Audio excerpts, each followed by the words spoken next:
మన మనసులో ఉన్నవన్నీ కూడా ఆయన ఫ్రస్ట్రేషన్స్, ఆయన బాధ, ఆయన కోపం, ఆయన గాయం, అవన్నీ కూడా దేవుని దగ్గరికి వెళ్ళి దేవుని పాదాల దగ్గర చెప్పేసేవాడు. ఆయన మనసులో అనిపించినట్లుగా, ప్రభా నాకు ఇంత కోపం వస్తుంది, ఇంత బాధ వస్తుంది, అన్నీ ఉన్నట్లుగా దేవుని దగ్గరికి వెళ్ళి కక్కేవాడు.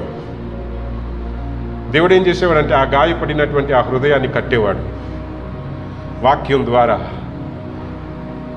తన ఆత్మ ద్వారా ఆ దావీదులో ఉన్న కోపాన్ని తీసివేసి, గాయాన్ని తీసివేసి, అందుకనే దావీదు ధైర్యంగా చెప్తున్నాడు, రాత్రంతా దేవుడు నన్ను పరిశీలించాడు, కానీ ఏమీ కూడా కనిపించలేదు. అంత స్వచ్ఛమైన హృదయం దేవుని దగ్గర నిలుపుకున్నాడు దావీదు. అందుకనే ప్రార్థన.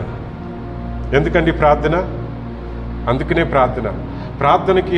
ప్రార్థన యొక్క అర్థమే మారిపోయింది ఈ రోజుల్లో.